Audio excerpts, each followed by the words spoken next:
నందవరం మండల పరిధిలో గల నదీకెరవాడి గ్రామంలో సోమవారం టీడీపీ మండలాధ్యక్షుడు కాశంవలి ఆధ్వర్యంలో మీ భూమి మీ హక్కు కార్యక్రమంలో భాగంగా రాజముద్రతో కూడిన పట్టాదారు పాస్ పుస్తకాలను రైతన్నలకు పంపిణీ చేయడం జరిగింది.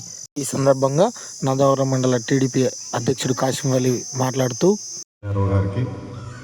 అలాగే తెలుగుదేశం పార్టీ నాయకులకు కృతజ్ఞతలు తెలియజేసుకుంటూ నదీకెరవాడి గ్రామానికి సంబంధించినటువంటి రైతాంగానికి కూడా శుభాకాంక్షలు తెలియజేసుకుంటున్నాం.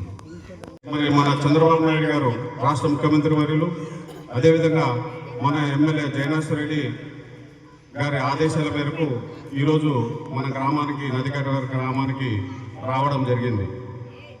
ఈ భూ యాజమాన్య హక్కు పత్రం దీనికి ఎంత తేడా ఉంది చూడండి, ఒక్కసారి చూడండి. దేన్ని నమ్ముతారు మీరే చెప్పండి ఒకసారి. ఇప్పుడు ఎవరన్నా నాకు 10,000 కావాలా, పాస్బుక్ ఇది ఇస్తే నమ్ముతారా, ఇది ఇస్తే నమ్ముతారా? ఎవరైనా సావుకారాలు పోయి అడిగితే, లేకుంటే బ్యాంకులో పోయి అడిగితే ఎంత డిఫరెన్స్ ఉంటుంది చేసుకునేది. ఆ వ్యవస్థకు విరుద్ధంగా వైఎస్ఆర్ జగనన్న శాశ్వత భూ హక్కు అంట. ఇతని ఫోటో లాస్ట్కి ఎట్లయితుందంటే ఈ ఫోటోలు పిచ్చి మీరు కానీ గతంలో చూసింటారు. గత ప్రభుత్వంలో మన అంగన్వాడీ సెంటర్లు ఉంటే కన్నా మన చిన్న పిల్లల్ని పంపిస్తే ఆ పిల్లలు తినే చిక్కిళ్ళ పైన కానీ జగన్ బొమ్మ, ఆ కోడిగుడ్లు ఇచ్చే కోడిగుడ్ల పైన కానీ జగన్ బొమ్మ. ఎంత దుర్మార్గం ఒకసారి ఆలోచించండి.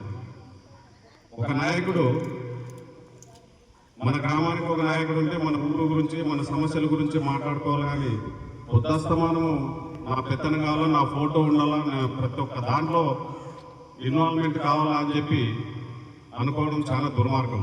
గ్రామంలో లోపల ఇన్నర్ రోడ్లు చూసుకుంటే 6 కోట్ల రూపాయలతో మండలంలో సీసీ రోడ్లు వేయడం జరిగింది. గత ప్రభుత్వంలో ఎక్కడేసారో ఎక్కడ ఒక సిమెంట్ రోడ్ లేదు, ఎక్కడ రోడ్లు అన్ని గుంతలమయం.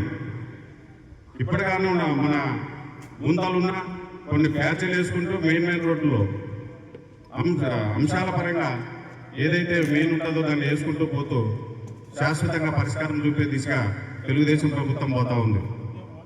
దాన్ని దృష్టిలో పెట్టుకుని మన ఎమ్మెల్యే గారిని జయనాశ్వర్ రెడ్డి గారిని మనం పోగొట్టుకుంటే మోహన్ రెడ్డి గారు ఆ రోజు ఎలా చేశారో అదేవిధంగా ఆయనకి తగ్గ తనయుడిగా ఏదైతే ఒక ప్రణాళికాబద్ధంగా మన పల్లెల్లో అభివృద్ధి చేసుకుంటా పోతా ఉన్నాడు. ఇది మీరు గమనించుకోవాలా.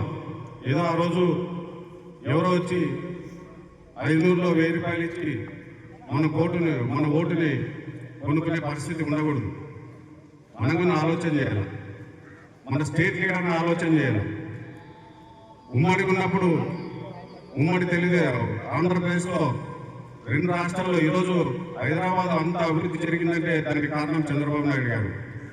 ఆ రోజు హైటెక్ సిటీ, మనమే ఎంతోమంది ఇప్పుడు వలసలు పోతే హైదరాబాద్కి పోతున్నాం. ఈ మనకి స్టేట్ డివైడ్ అయిన తర్వాత అమరావతి రాజధాని అంటే ఈ జగన్ వచ్చి 3 చోట్ల 3 రాజధానులు చూడండి. ఇప్పుడు నందవరం మండల హెడ్ క్వార్టర్ అనుకుంటున్నాం. మనకి ఏదంటే హెడ్ క్వార్టర్ అంటే నందవరం హెడ్ క్వార్టర్ అంటాం. మన ఏమైనా అవసరం పడి రెవెన్యూ డిపార్ట్మెంట్కి పోవాలంటే ఎంఆర్ఓ గారి దగ్గర ఉంటే నందవరం పోతాం. పోలీస్ స్టేషన్ పోవాలంటే ఎంఆర్ఓ దగ్గర పోతాం. ఏదైనా డెవలప్మెంట్ కార్యక్రమానికి కుళాయిలకో ఏవో బోరింగ్లకో పోవాలంటే ఎంపీడీ ఆఫీస్కి పోవాలంటే నందవరం పోతాం. కూర్చొని డిస్కషన్ చేసుకొని ఇట్లా చేసుకున్నాం, మీరు సహకరించండి అంటే అధికారులు కానీ సహకరించడానికి సిద్ధంగా ఉంటారు. మనం పదే ఒత్తిడి చేస్తే వాళ్ళు ఏం చేస్తారు? సమస్య ఉంది, మన దగ్గరే సమస్య పరిష్కరించేదానికి గ్రామ పెద్దలతో మీరు చర్చించుకొని ఆ సమస్యలు తీసుకపోతే మిగతా పాస్బుక్లు కానీ తొందరగా ఇచ్చేటట్లు ఏర్పాటు చేస్తారని తెలియజేసుకుంటూ సెలవు తీసుకుంటున్నాను.